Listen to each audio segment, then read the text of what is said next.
What's up guys? Welcome back again to my channel. So ito nga pala si Julius E. Vlog. Tara, samahan niyo ako at pupunta tayo ngayon sa isa sa pinakamagandang destination dito sa Kuwait. Malay mo, sa susunod na day off nyo rin, kayo naman ang pupunta. Kaya sundan nyo lang aking video. Kaya let's go! So nandito nga kami ngayon sa isang shuttle bus. So kung sa mga nagtatanong paano kami napunta rito sa isang shuttle bus, meron kasing offer ngayon ng mga agency ng mga tourist bus na nag-offer sila. Nakuha lang namin to through TikTok, so sa FB page nila. So i-comment ko na lang sa baba kung paano sila makukonta. Ang gaganda ng mga offer nila guys, itutur nila kayo dito sa mga destination dito sa Kuwait. Kung ikaw ay mahilig mag-adventure, tripping, ito kasama nyo yung mga tropa para makarelax naman kayo sa mga magulong at makabuluhang lugar dito sa Kuwait. Alam mo, minsan naman kasi di lang puro trabaho, baga reward nyo na lang din sa sarili nyo, di puro padala, ika nga. At habang binabaybayan nga namin to ang daan dito sa Kuwait, at napakaganda ang lawak ng space niya. Tinuwa naman 4 lanes, pwede mong ang hahagaang lang, ang lawak, walang ka-traffic. Ganito rito sa Kuwait guide, main highway na yan, main road na yan. Pero kung tinang mo nga naman, napaka-aliwalas, walang ka-traffic, tsaka may enjoy mo talaga ang iyong biyahe.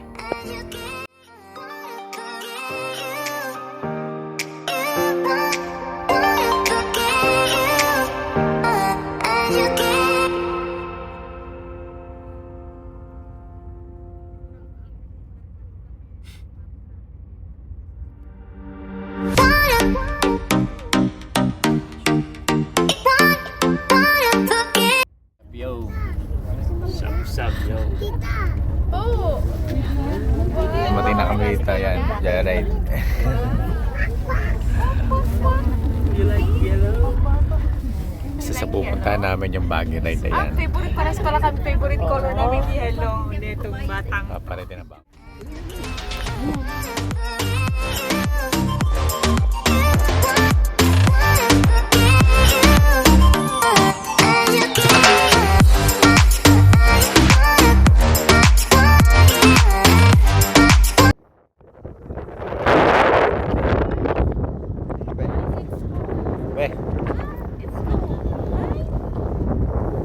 First experience Baguio Ride. Dessert.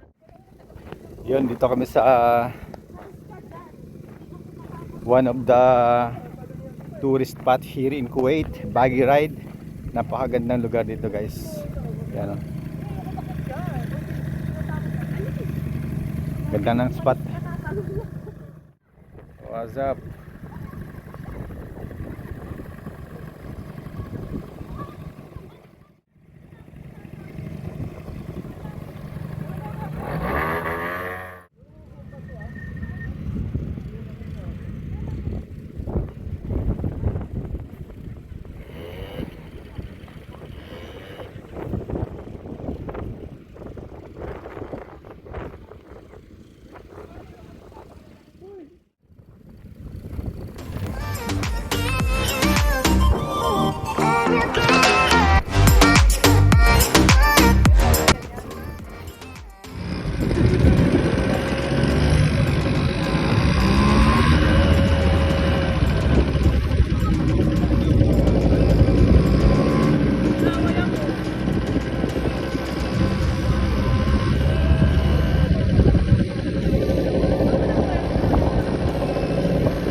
drive ah.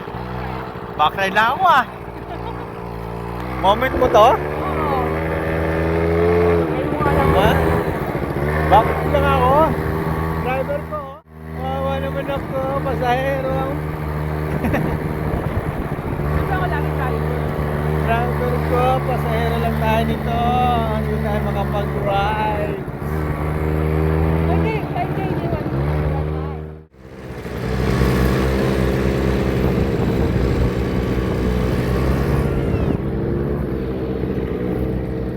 Yung destination namin, pupunta kami ng... Saan ba tayo punta natin? Bro, diyan ka dito.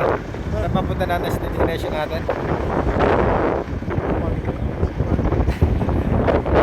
Farmville.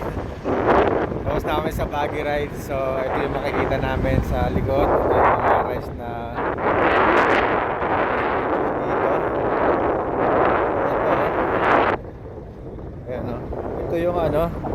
So, for the amount of nasa likod ko, 5KD lang yan. So, almost 1 hour na yung accumulation ng hour. So, sa halagang 5KD.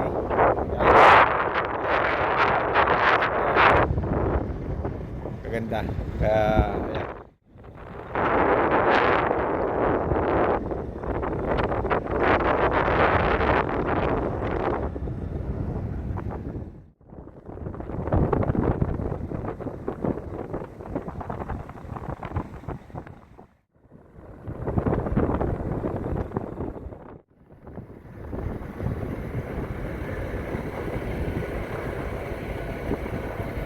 Ito naman yung ano, 15KD no? Ito sa halagang 15KD, 1 hour din to. So ito yung rides na halagang 15KD, medyo malaki siya konti kumpara sa isa. So ito din naman yung 15KD, almost same din.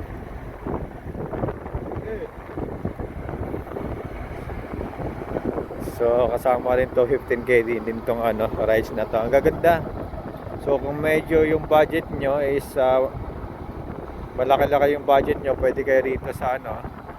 So pwedeng pang-apatan yan, backup sa likod, yan gaganda.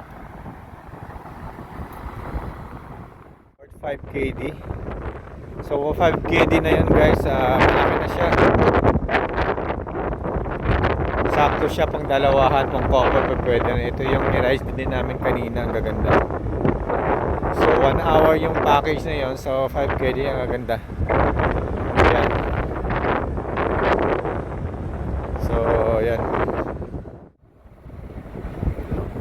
So pakita ko lang sa yung features ng ano.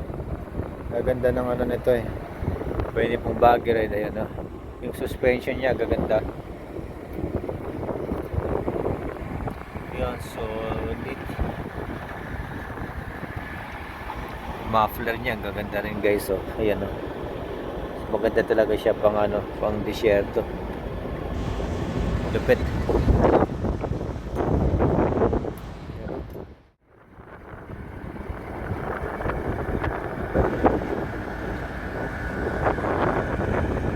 May vlog tayo.